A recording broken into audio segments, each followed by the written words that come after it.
With me now is my friend who is not a New York Times bestselling author, even though his book was the #1 selling book in the entire nation. Of course, I'm talking about Michael Knowles and his book, Speechless: Controlling Words, Controlling Minds. Michael, good to see you. It's great to be with you, Liz. Thank you, by the way, for mentioning what I think is the greatest accolade my book has gotten, which is, it is very kind. Yes, it hit the #1 national bestseller, but the best accolade is being snubbed by the New York Times. That's how I know I've really said something I want to say.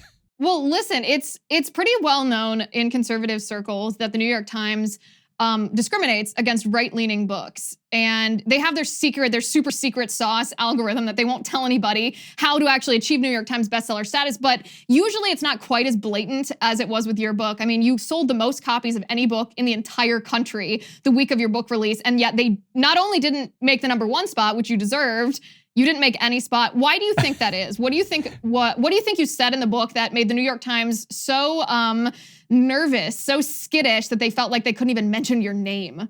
Well, the book is entirely about this, and I go after the New York Times directly a number of times in the book, but the book is about how the left redefines words to try to redefine reality. And so the way the New York Times gets away with this is, even though my book sold 40% more copies in that first week than their #1 book, and it continued the sales afterwards, what they can say is that the New York Times, I'm not joking, they have actually said this in court documents, the New York Times bestsellers list is not a reflection of the best-selling books in the country.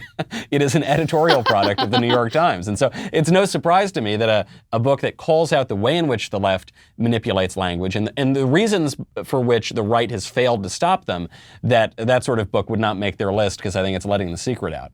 Well, it is kind of ironic, though, because it's literally the left, the New York Times, redefining the word bestseller, because they're not actually taking best-selling books and putting them on their list. So I have a whole bunch of questions for you about this book, because I think it's not your typical, punditry book. You have not only history in it, but you have practical solutions that you call for. Some of them, I have some questions about some of these solutions. So do you want the easy questions first, or do you want the hard questions first? I want the hard. I want you to give me the real clock me over the head first.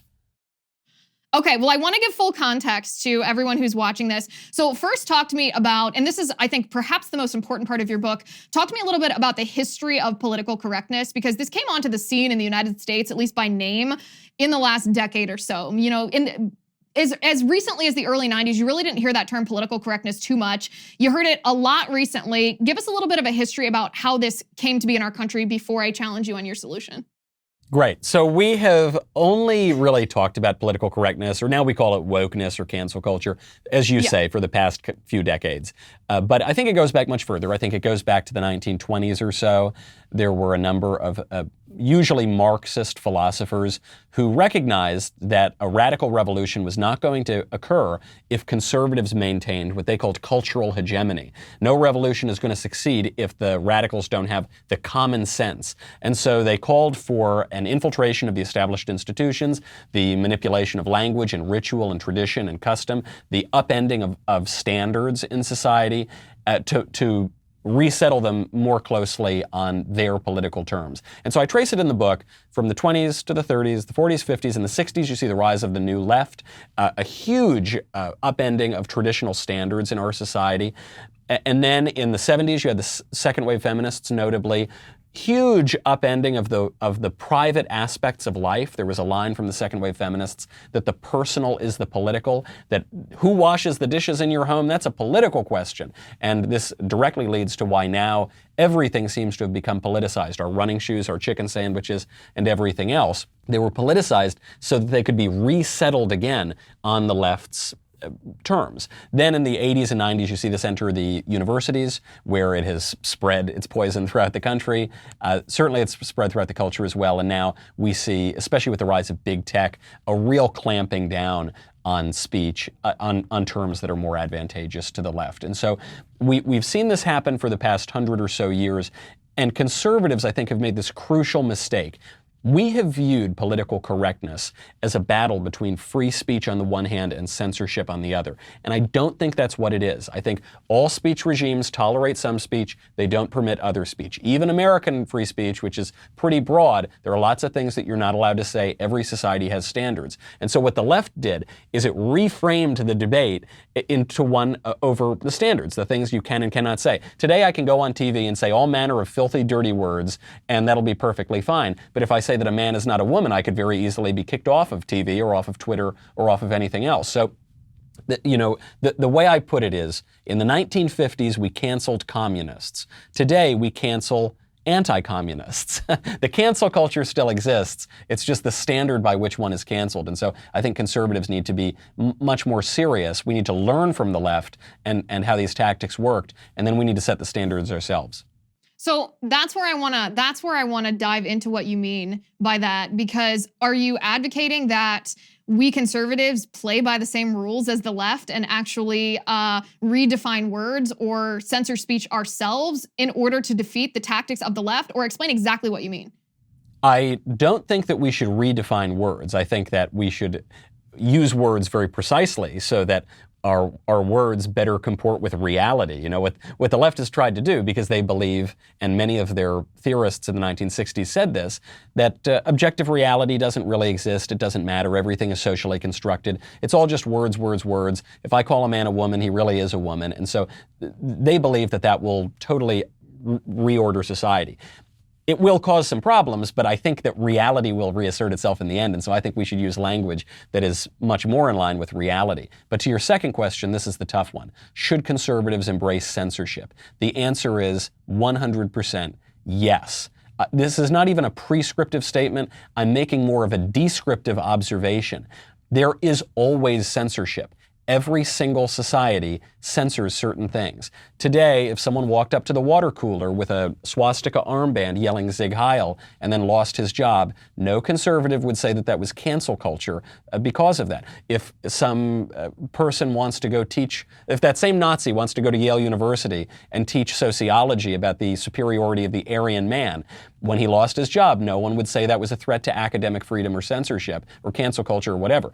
It is a sort of censorship, but it's actually the exact kind of censorship that William F. Buckley Jr. defended in God and Man at Yale, the subtitle of which was The Superstitions of Academic Freedom. He said it's a big hoax, basically. Every society is going to have taboos and have certain things be off limits. From the very beginning of the United States, you had whole swaths of speech that were illegal. Fraud, threats, fighting words, obscenity. As recently as a dozen years ago, we jailed a pornographer in federal prison for almost 4 years just for committing obscenity. And so every society is going to have that. It's just now what happens is obscene speech seems to be protected and encouraged, and legitimate political speech is off limits. And I think that that's an inversion of our standards, and we gotta reset them according to the American free speech tradition.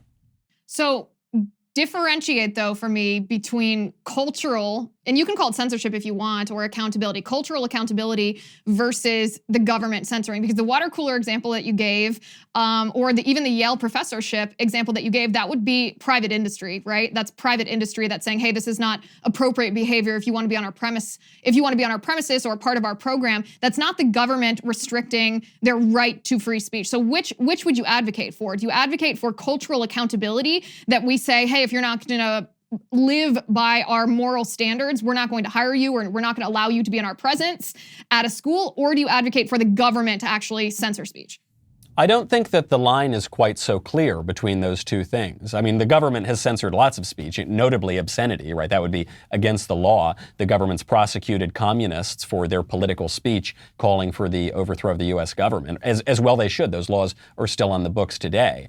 So yeah, all of that would fall into the government camp. But what about, say, when Google and Facebook and Twitter decide that they are going to censor the duly elected president of the United States and deplatform, as they did on January 7th and January 8th. Is that a political act? Well, just by definition it is. If you control 90% of the flow of information in a public square, if you control speech in a republic, then you're by definition committing a political act. But even more so, is Google a private actor? Google owns several entities with the government. They work in tandem with the government. And so I think that line is a little bit blurry. But regardless, I think no one would disagree that people can have a cultural consequence for what they say. No serious person would disagree with that. But we have to go further than that. There have always been aspects of speech that are off limits, even according to the big government, or whatever you want to call it. I mean, even according to the law. That was true in the age of the Founding Fathers. It was true throughout the entire history of our country. It remains true today. And the question is, what is that standard going to be? I mean, I even go back to John Locke, the father of liberalism, in the letter concerning toleration. He says everyone's got to be tolerated, except for atheists. They can't be tolerated because they would upend the whole system.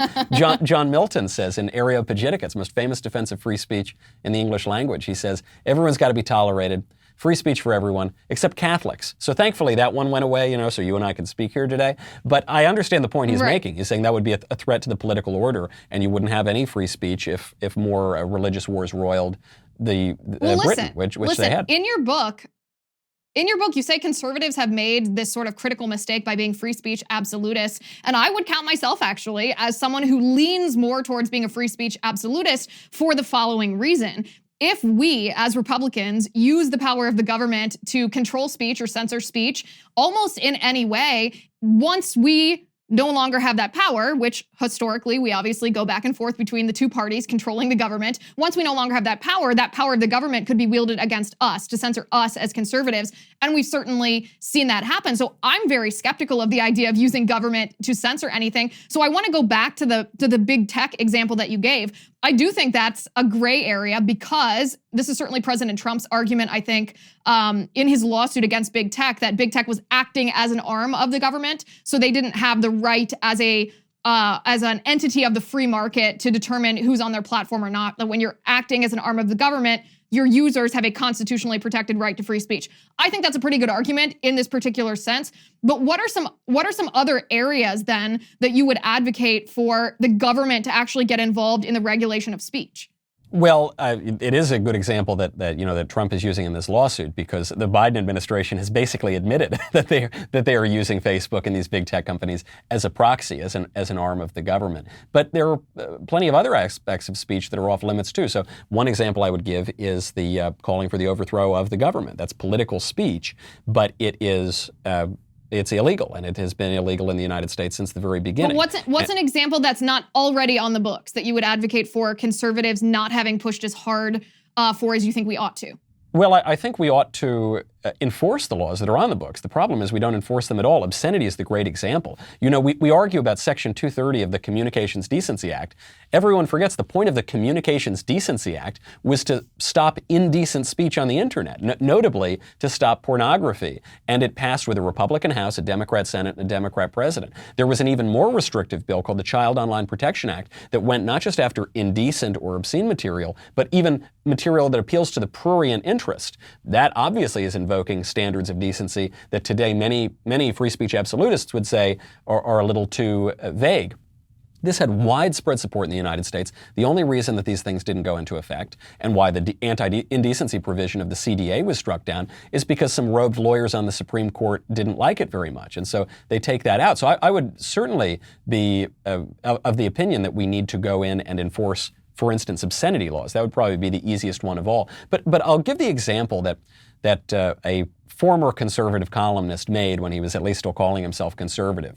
And this was David French. David French said a couple of years ago— How did I know? That, he comes up so often now. I don't think he has a lot of influence on the right, but he comes up in because I think he's explained, to give him as much credit as I can, he has typified an error that the right has made. He called Drag Queen Story Hour one of the blessings of liberty. And he said that it's absolutely protected by the First Amendment for perverts to twerk for toddlers in the public library. And he made this hypothetical argument. He said, if we tell these perverts that they can't jiggle for kids, why then they might tell us that we can't go to church on Sunday. And my answer to that is, they're already telling us that.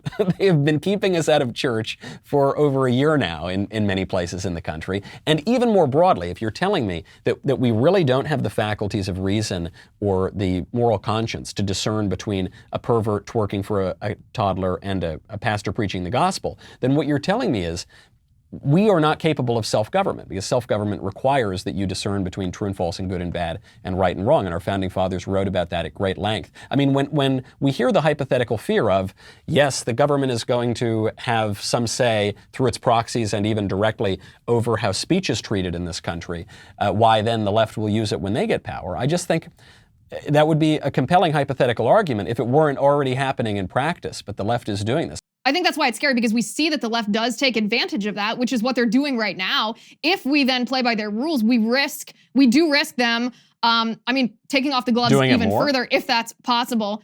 Yeah, exactly. Doing it even more. Now, David French's argument, I think, is fundamentally flawed, because no one has a right to free speech in the sense that they have a right to use government money. And when I say government money, that's obviously like your tax money and my tax money to twerk for toddlers. So that's a fundamentally flawed argument that everyone, I believe, on the right understands. Michael, one of the great things about being conservative is that we can sit here and philosophically debate these things and philosophically debate the pros and cons of various solutions to a problem that we all agree is a problem in our nation. You do that very well. You lay out your argument very well in your book, Speechless, Controlling Words, Controlling Minds. Hopefully the next time we talk, you'll be a New York Times bestselling author. But in the meantime, wear that brand proudly, that lack of distinction proudly. Everyone should go to anywhere you get books, basically, to get Michael's book. Highly recommend it. Michael, thanks for being on the show. Thank you for having me, Liz. I appreciate your hope that I can land on the list, but I wouldn't hold your breath for it, and I look forward to seeing you next time.